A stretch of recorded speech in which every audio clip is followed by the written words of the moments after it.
तो यूएस में major cell of हमको देखने को मिल रहा है। तो यानी कि यूएस की जो इकोनॉमी है वहां पे हमको क्या देखने को मिल रहा है कि वहां पे लोग अपने शेयर मार्केट से पैसा निकाल रहे हैं। अब शेयर मार्केट हमारे लिए इतना इम्पोर्टेंट नहीं है, हमारे लिए ज्यादा इम्पोर्टेंट है वहाँ के इकोनॉमिक प्रिंसिपल्स कैसे काम कर रहे हैं। तो वहां पे रिसेशन का फियर हमको यूएस इकोनॉमी में देखने को मिल रहा है।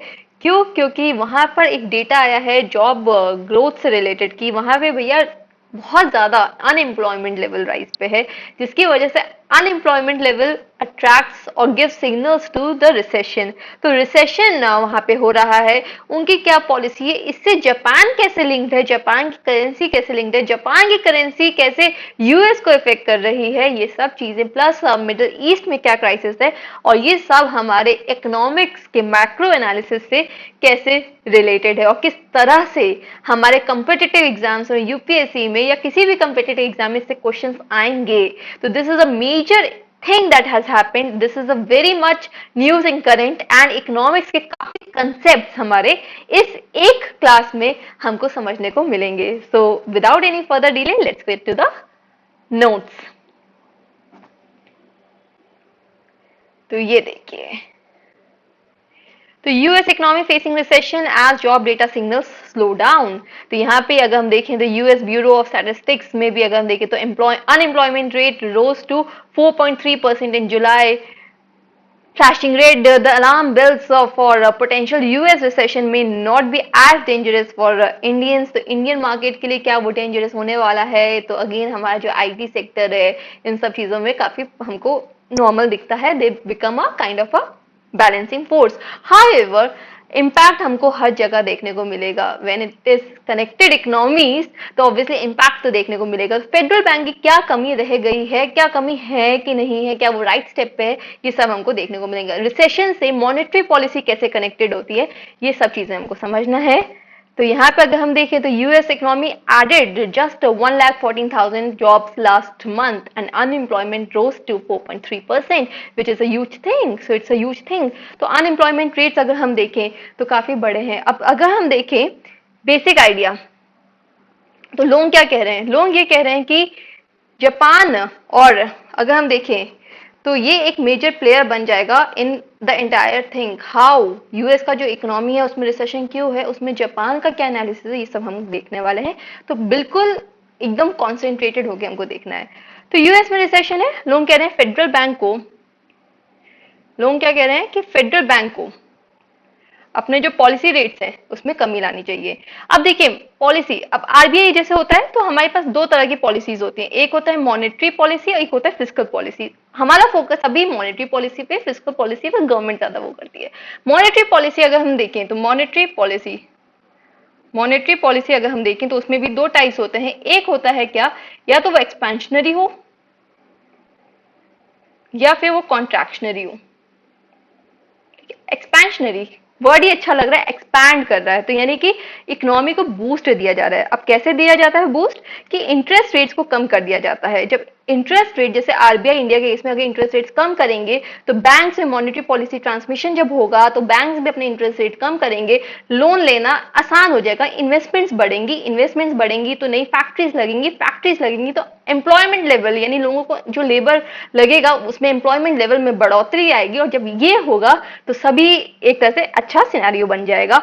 और क्या होगा, रिसेशन कम होगा। रिसेशन का मतलब क्या है, जैसे हम रिसेशन कहते हैं कि कहीं ना कहीं जॉब लॉस हमको देखने को मिल रहा है, तो इसको काउंटर करने के लिए बैंक्स को इंटरेस्ट रेट कम करने होंगे, जब फेडरल बैंक जैसे कि यूएस में करना चाहिए, लोग ऐसा कह रहे हैं, बट अभी तक फेडरल बैंक ने ऐसा नहीं किया है। हाँ, एक्सपेक्टेड है कि आगे आने वाले समय में वो जरूर करेंगे।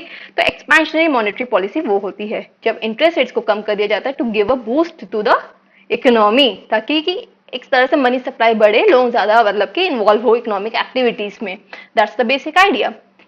However, यूएस ने अभी तक ऐसा नहीं किया है। तो there is this one index, that is Sahm index, which is very important because news में काफी है। तो सैम इंडेक्स क्या कहता है, सैम इंडेक्स कहता है कि क्या यूएस रिसेशन में आ चुका है। जरा ये देखिए, पहले रिसेशन की डेफिनेशन क्या देता है।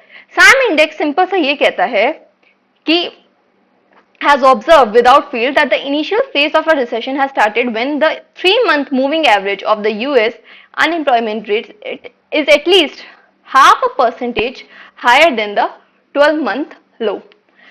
देखिए अटपटा लग रहा है बट हम लोग हैं आपकी हेल्प करने के लिए। देखिए सैम इंडेक्स में सिंपल सी बात ये कही गई है कि जो लास्ट 3 मंथ का एवरेज अगर हम ले लेते हैं तो उस अगर लास्ट 3 मंथ का एवरेज को अगर हम लास्ट 12 मंथ के एवरेज से कंपेयर करें, अगर ये 3 मंथ का एवरेज में 0.5% से ज्यादा इंक्रीज हमको देखने को मिल रहा है तो यानी कि रिसेशन हो गया। और ये अगर हम देखें अनएम्प्लॉयमेंट में तो ये यूएस का डेटा है, बहुत रिसेंट डेटा है। तो US bureau of labour statistics अगर हम देखें तो इन 3 महीने में अगर हम एवरेज लें और कंपेयर करें लास्ट 12 मंथ से तो कहीं ना कहीं 0.5% से डेफिनेटली ज्यादा है। तो that's the Sahm index. What is Sahm index? तो again it gives us an idea of recession. तो सैम इंडेक्स के हिसाब से रिसेशन है बट अभी भी अगर हम देखें तो इन जो सैम है वो खुद कहती है कि हाँ सिग्नल तो पूरा है बट इकोनॉमी में सिर्फ और सिर्फ जॉब फैक्टर ही नहीं है, सिर्फ जॉब डेटा ही नहीं है जिसकी वजह से रिसेशन को मेजर करें, बल्कि economy as a whole is a big thing, it's a big thing, there are multiple factors at work. तो रिसेशन की तरफ जरूर है। तो इसमें हमें क्या देखने को मिलता है? तो अगेन अमेरिका में रिसेशन के फियर्स हमको देखने को मिल रहे हैं। आगे आने वाले समय फेडरल बैंक जो है एक्सपेंशनरी मॉनेटरी पॉलिसी करेगी। वहीं पे जापान में क्या हो रहा है? जापान का अगर हम एनालाइज करें तो जापान में हमको क्या देखने को मिला? देखो 2022, 2023, 2024 -0.10 यानी कि बहुत सस्ते दाम पे निगेटिव इंटरेस्ट रेट पे वो लोग लोन्स दे देते थे। एक्सपेंशनरी पॉलिसी उनकी आसानी से मतलब की लोन। तो लोग क्या करते थे कि जापान से पैसा लेते थे, ठीक है, आसानी से मिल जाता था सस्ते दाम पे और अमेरिका में इन्वेस्ट कर देते थे, ठीक है। But Japan has ended it's years of policy of negative interest rates. अब हमको यहाँ पे क्या देखने को मिल रहा है? यहाँ पे हमको देखने को मिल रहा है कि जून 14 को अगर हम देखें तो there was the interest rate was increase from -10 to 0.1%, which today presently stands at 0.20. So this increase, if you see in last few months, is huge. ठीक है तो भी जीरो उसमें बट 0.1% से 0.20% हो गया है। यानी कि जापान जो है कहीं ना कहीं अपने इंटरेस्ट रेट्स बढ़ा रहा है। कॉस्ट ऑफ बोरोइंग अगर हम देखें, कॉस्ट ऑफ बोरोइंग हमारी जो है वो बढ़ गई है। कॉस्ट ऑफ बोरोइंग जब हमारी बढ़ गई है जापान में तो कहाँ फियर हो रहा होगा? जिन्होंने वहां से पैसा निकाला है और यूएस में डाला है। इसलिए यूएस के लोग शेयर बेच के निकल रहे हैं कि भैया जापान में और बढ़ गया इंटरेस्ट रेट्स तो हमको तो लेने के देने पड़ जाएंगे, जल्दी से निकालो। और पूरी इकोनॉमी एकदम हिली डुली पड़ी है। तो कॉस्ट ऑफ बोरोइंग जापान में बढ़ गया है। जापान की करेंसी जो है अप्रिशिएट कर गई है। अब अप्रिशिएट कैसे? जब इंटरेस्ट रेट्स बढ़ा, यानी कि again they are moving towards contractionary policy and the idea is कि उन्होंने जब अपने इंटरेस्ट रेट्स बढ़ाए तो वहां पे क्या हुआ? जब उन्होंने इंटरेस्ट रेट्स बढ़ाए तो यानी कि वहां पे जो जापानीज येन है, उनका जो येन है वो क्या हो गया? कॉस्टली हो गया है, ठीक है, इतनी इजीली अवेलेबल नहीं है। तो when compare vis-à-vis US dollar, Japanese yen जो है वो हमको अप्रिशिएट होता हुआ दिख रहा है। कॉस्ट ऑफ बोरोइंग इससे बढ़ जाती है, लोगों की जेबों पे एक तरह से फटकार पड़ रही है। और यहाँ पे क्या होने को मिलता है कि यूएस से लोग, अरे भैया वहां से हम लोग ले रहे थे, यूएस में इन्वेस्ट कर रहे थे, वहां का इंटरेस्ट रेट बढ़ गया, कॉस्ट ऑफ बोरोइंग बढ़ गई, इससे पहले कि और बढ़ जाए हम लोग अपना पैसा निकाल लें। सब चीजें आपस में लिंक्ड है। वहीं पे तीसरा हम देखें मिडिल ईस्ट में तो अगेन ईरान और इजराइल का भी जो फैक्टर चल रहा है, major stand off we are to see in these two things. तो जियो पॉलिटिकल डायनेमिक्स को भी अगर हम उठाएं तो वो हमारे कम्पिटेटिव एग्जाम्स के लिए इंपॉर्टेंट बन जाता है और उसका डायरेक्ट रिफ्लेक्शन हमको इकोनॉमिक्स में देखने को मिले। तो हमास हिजबुल्लाह प्रॉब्लमैटिक क्या है? यूएस भी मेजर प्लेयर है और यहाँ पे इतनी उथल पुथल है तो उसका इफेक्ट भी हमको यूएस में देखने को मिल रहा है। तो US already heading towards recession, it is yet to follow the expansionary policy. तो वो चीज हमको देखने को मिलेगा जिसकी वजह से काफी हमको क्या देखने को मिल रहा है?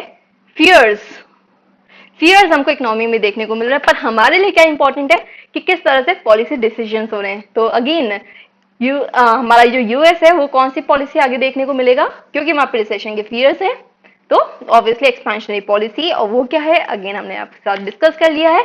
जापान में अप्रिसिएशन हो रहा है तो जापान की कॉस्ट ऑफ बोरोइंग्स बढ़ रही है, मेजर इशू है। तो these two factors plus the Middle East का factor are all interconnected and it boils down to basic and most important economic concept which are of utmost important. UPSC में 2025 में questions in सब चीजों से आने वाले हैं, मेंस में भी आने वाले हैं जो 2024 में होने वाला है। तो ये सब चीजें आपस में कनेक्टेड है। So please like share and subscribe our YouTube page. Thank you.